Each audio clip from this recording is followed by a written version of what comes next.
بسم اللہ الرحمن الرحیم۔ معزز سامعین کرام، السلام علیکم۔ داستان اسلام یوٹیوب چینل پر خوش آمدید۔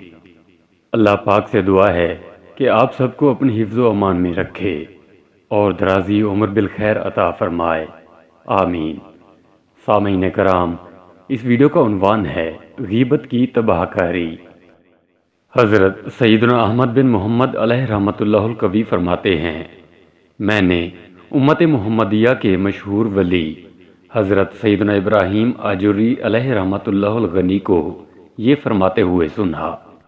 میرے استاد حضرت سیدنا ابراہیم آجوری کبیر علیہ رحمۃ اللہ القدیر نے فرمایا، سردیوں کے دن تھے، میں مسجد کے دروازے کے قریب بیٹھا ہوا تھا کہ میرے قریب سے ایک شخص گزرا جس نے 2 گدڑیاں اوڑھ رکھی تھیں۔ میرے دل میں یہ بات آئی کہ شاید یہ ان میں سے ہے جو بھیک مانگتے ہیں، کیا ہی اچھا ہوتا اگر یہ اپنے ہاتھ سے کما کر کھاتا۔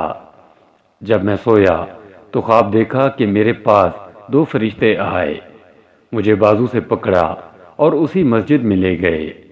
میں نے دیکھا کہ قریب ہی ایک شخص 2 گدڑیاں اوڑھے سو رہا ہے۔ جب اس کے چہرے سے گدڑی ہٹائی گئی تو میں حیران رہ گیا کہ یہ وہی شخص ہے جو میرے قریب سے گزرا تھا۔ فرشتوں نے مجھ سے کہا، اس کا گوشت کھاؤ۔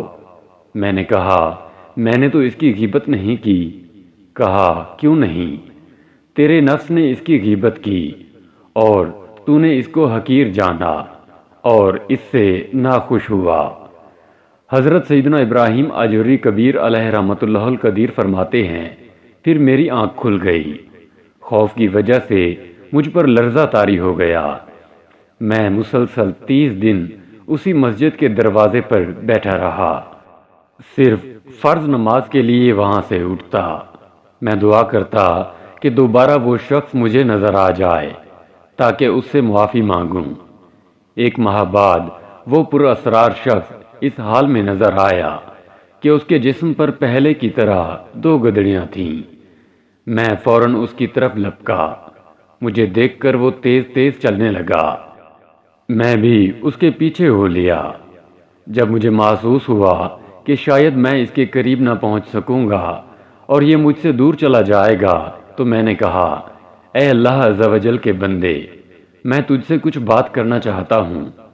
اس نے کہا، اے ابراہیم، کیا تم بھی ان لوگوں میں سے ہو جو دل کے ذریعے مومنین کی غیبت کرتے ہیں؟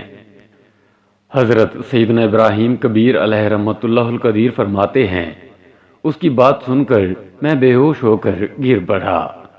جب افاقہ ہوا تو وہ شخص میرے سرہانے کھڑا تھا۔ اس نے کہا، کیا دوبارہ ایسا کرو گے؟ میں نے کہا، نہیں، اب کبھی بھی ایسا نہیں کروں گا۔ پھر وہ پر اسرار شخص میری نظروں سے اوجھل ہو گیا اور دوبارہ کبھی نظر نہ آیا۔ اللہ کی ان پر رحمت ہو اور ان کے صدقے ہماری مغفرت ہو، آمین، بجاہ نبی الامین۔